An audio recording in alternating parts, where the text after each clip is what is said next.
لبيك اللهم لبيك لبيك لا شريك لك لبيك। কল্পনা করুন লক্ষ লক্ষ মানুষ একসাথে একটি কথা বলছে। কোনো ভাষার পার্থক্য নেই, কোনো বর্ণের পার্থক্য নেই, সবার মুখে শুধু একটাই ধ্বনি, লাব্বাইকা আল্লাহুম্মা লাব্বাইক। আপনি কি জানেন এই মুহূর্তে পৃথিবীর সবচেয়ে বড় মানব সমাবেশ কোথায় হচ্ছে? কোন এক জায়গায় দাঁড়িয়ে একজন মানুষের সমস্ত গুনাহ মুছে যেতে পারে? কিভাবে হজ করলে আপনি নতুন জন্মের মতো পাক পবিত্র হয়ে ফিরতে পারবেন?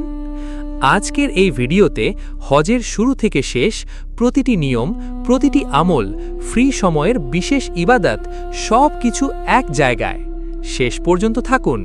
হজ নিয়ে গুরুত্বপূর্ণ এই ভিডিওতে পুরোটা সময় জুড়ে আপনাদের সাথে থাকছি আমি, আপনাদের সবার প্রিয় বন্ধু মোহাম্মদ রাহাত হোসেন। আমাদের এই ভিডিওটির সুন্দর জীবন্ত এডিট করেছেন আপনাদের সবার প্রিয় নিপা আপু। আপনাদের জীবনে ঘটে যাওয়া কোনো গল্প বা আপনার নিজের লেখা কোনো কাহিনী যদি আমাদের চ্যানেলের মাধ্যমে সবার কাছে পৌঁছে দিতে চান, তবে দেরি না করে আজই পাঠিয়ে দিন আমাদের হোয়াটসঅ্যাপ নম্বরে 019110354141। তাহলে চলুন আর কথা না বাড়িয়ে সরাসরি চলে যাই আজকের মূল ভিডিওতে। হজ ইসলামের 5টি স্তম্ভের একটি। সামর্থ্যবান প্রতিটি মুসলিমের ওপর জীবনে একবার হজ ফরজ। আল্লাহ তাআলা কোরআনে বলেছেন, মানুষের মধ্যে যে সেখানে যাওয়ার সামর্থ্য রাখে সে যেন আল্লাহর সন্তুষ্টির জন্য এই ঘরের হজ পালন করে। সূরা আল ইমরান 97। রাসূলুল্লাহ সাল্লাল্লাহু আলাইহি ওয়াসাল্লাম বলেছেন, যে ব্যক্তি হজ করল এবং কোনো অশ্লীল কথা বলল না ও কোনো পাপ কাজ করল না, সে সদ্যজাত শিশুর মতো নিষ্পাপ হয়ে ঘরে ফিরবে। বুখারী ও মুসলিম। হজের ইতিহাস শুরু হয় হজরত ইব্রাহিম আলাইহিসসালামের হাত ধরে। তিনি আল্লাহর নির্দেশে বাইতুল্লাহ নির্মাণ করেছিলেন। তার পুত্র ইসমাইল আলাইহিসসালাম তার সাহায্য করেছিলেন। সেই থেকে এই পবিত্র ভূমি ইসলামের কেন্দ্রবিন্দু। হজ 3 প্রকার। 1. হজে ইফরাদ, শুধু হজের নিয়তে এহরাম বেঁধে হজ আদায় করা। 2. হজে কিরান, একই এহরামে হজ ও উমরা একসাথে করা। 3. হজে তামাত্তু, আলাদাভাবে আগে উমরা তারপর হজ। বাংলাদেশ সহ অধিকাংশ হাজিদের জন্য হজে তামাত্তু সবচেয়ে প্রচলিত। হজের দিন, তারিখ ও ধাপ। ধাপে ধাপে সম্পূর্ণ নিয়ম। প্রথম ধাপ, ইহরাম বাঁধা। হজের নিয়ত করে মিকাত থেকে ইহরাম পরতে হবে।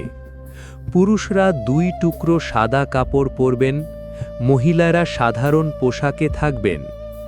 ইহরাম পরার পর থেকে নির্দিষ্ট বিষয়গুলো নিষিদ্ধ হয়ে যায়, যেমন চুল কাটা, নখ কাটা, সুগন্ধি ব্যবহার এবং দাম্পত্য সম্পর্ক। দ্বিতীয় ধাপ, তওয়াফ। মক্কায় পৌঁছে কাবা শরীফকে কেন্দ্র করে 7 বার বাম দিক থেকে ঘড়ির কাঁটার বিপরীতে প্রদক্ষিণ করতে হয়। প্রতিটি চক্করে হাজরে আসওয়াদের দিকে ইশারা করতে হয়। তৃতীয় ধাপ, সাই। সাফা ও মারুয়া পাহাড়ের মাঝে 7 বার যাতায়াত। এটি হযরত হাজেরা আলাইহার পানির সন্ধানের স্মৃতি। চতুর্থ ধাপ, আরাফাতের ময়দান, 9 জিলহজ। হজের সবচেয়ে গুরুত্বপূর্ণ রোকন। জোহর থেকে সূর্যাস্ত পর্যন্ত আরাফাতে অবস্থান করতে হবে। রাসূল সাল্লাল্লাহু আলাইহি ওয়াসাল্লাম বলেছেন, হজ মানেই আরাফাত। এই দিনটি সারা বছরের শ্রেষ্ঠ দিন। পঞ্চম ধাপ, মুজদালিফায় রাত্রি যাপন। আরাফাত থেকে মুজদালিফায় আসতে হবে। এখানে মাগরিব ও এশার নামাজ একসাথে পড়তে হবে। এখান থেকে 70টি কঙ্কর সংগ্রহ করতে হবে। ষষ্ঠ ধাপ, মিনায় কঙ্কর নিক্ষেপ। 10 থেকে 13 জিলহজ। শয়তানের 3টি স্তম্ভে কঙ্কর ছোড়া হয়, জামারাতুল আকাবা, জামারাতুল উস্তা ও জামারাতুল উলা। এটি হযরত ইব্রাহিম আলাইহের শয়তানকে পাথর ছোড়ার স্মৃতি। সপ্তম ধাপ, কুরবানি ও মাথা মুন্ডন। 10 জিলহজ কোরবানি দিতে হবে। এরপর পুরুষদের মাথা মুন্ডন বা চুল ছাঁটতে হবে। মহিলারা চুলের আগা সামান্য কাটবেন। অষ্টম ধাপ, তওয়াফে জিয়ারত ও সাই। হজের ফরজ তওয়াফ। এটি 10, 11 বা 12 জিলহজের মধ্যে আদায় করতে হবে। নবম ধাপ, বিদায়ী তওয়াফ। মক্কা ত্যাগের আগে সর্বশেষ তওয়াফ। এটি হজের শেষ আমল। হজের ফ্রি সময়ে বিশেষ আমলসমূহ। হজে যাওয়ার পর যখনই সময় পাবেন প্রতিটি মুহূর্তকে সোনায় পরিণত করুন। কিছু আমল যা ফ্রি সময় করবেন।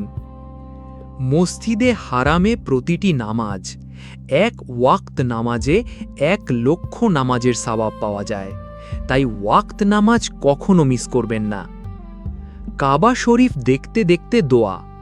রাসূল সাল্লাল্লাহু আলাইহি ওয়াসাল্লাম বলেছেন, কাবার দিকে তাকানো নিজেই ইবাদত। এই সময় দোয়া কবুল হয়। জমজমের পানি পান করা। প্রতিটি চুমুকে বরকত। রাসূল সাল্লাল্লাহু আলাইহি ওয়াসাল্লাম বলেছেন, জমজমের পানি যে নিয়তে পান করা হয় সেই উদ্দেশ্য পূরণ হয়। মসজিদে নববীতে সালাত আদায় করা। হজের পর অধিকাংশ হাজি মদিনায় যান। মসজিদে নববীতে 1 নামাজে 1000 নামাজের সওয়াব। রওজা শরীফে সালাম দেওয়া। মদিনায় রসুলের রওজায় দাঁড়িয়ে সালাম দেওয়া সুন্নত। ইস্তিগফার ও তালবিয়া। প্রতি মুহূর্তে মুখে লব্বাইক এবং ইস্তিগফার জারি রাখুন। দান সদকা। মক্কায় সদকার সওয়াব অন্য জায়গার চেয়ে অনেক বেশি। হজ নিয়ে মানুষের সবচেয়ে বেশি জিজ্ঞাসিত প্রশ্নসমূহ। প্রশ্ন: হজে যাওয়ার জন্য কত টাকা লাগে? উত্তর: বাংলাদেশ থেকে সরকারি প্যাকেজে 2026 সালে আনুমানিক 8 থেকে 12 লাখ টাকা প্রয়োজন। বেসরকারি প্যাকেজ ভিন্ন হতে পারে। প্রশ্ন: হজের জন্য শারীরিক প্রস্তুতি কিভাবে নেব? উত্তর: হাঁটার অভ্যাস করুন, কারণ হজে প্রচুর হাঁটতে হয়। পায়ের ব্যায়াম করুন। ডাক্তারের পরামর্শে প্রয়োজনীয় ভ্যাকসিন নিন। প্রশ্ন: মহিলারা মাহরাম ছাড়া হজে যেতে পারবেন? উত্তর: সৌদি আরবের বর্তমান নিয়মে পরিচিত একটি দলের সাথে মহিলারা মাহরাম ছাড়াও হজে যেতে পারেন, তবে মাহরাম থাকলে উত্তম। প্রশ্ন: ইহরাম অবস্থায় কি করা যাবে না? উত্তর: চুল নখ কাটা, সুগন্ধি ব্যবহার, শিকার করা, দাম্পত্য সম্পর্ক, ঝগড়া বিবাদ নিষিদ্ধ। প্রশ্ন: হজের আগে কি প্রস্তুতি নেব?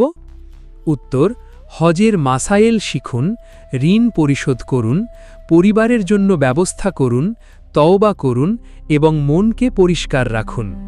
হজের মর্মকথা, আধ্যাত্মিক বার্তা। হজ শুধু একটি ভ্রমণ নয়, এটি আত্মার পুনর্জন্ম। যখন আপনি সাদা কাপড় পরে লক্ষ মানুষের সাথে একই কাতারে দাঁড়ান, তখন বুঝতে পারেন ধনী গরিব, রাজা প্রজা, আল্লাহর কাছে সবাই সমান। সেই মুহূর্তটা জীবনের সবচেয়ে সুন্দর মুহূর্ত। রাসূলুল্লাহ সাল্লাল্লাহু আলাইহি ওয়াসাল্লাম বলেছেন, কবুল হজের প্রতিদান শুধুই জান্নাত। বুখারী। আল্লাহ আমাদের সকলকে হজ করার তৌফিক দান করুন, আমিন। যদি এই ভিডিওটা আপনার উপকারে এসে থাকে, এখনই ভিডিওটা আপনার পরিবার ও বন্ধুদের সাথে শেয়ার করুন। যিনি হজে যাওয়ার স্বপ্ন দেখছেন তাকে পাঠিয়ে দিন। আমাদের চ্যানেলটি সাবস্ক্রাইব করুন এবং বেল বাটনে ক্লিক করুন প্রতিদিন এমন জীবন পরিবর্তনকারী ইসলামিক কন্টেন্ট পাওয়ার জন্য। আসসালামু আলাইকুম ওয়া রাহমাতুল্লাহি ওয়া বারাকাতুহু।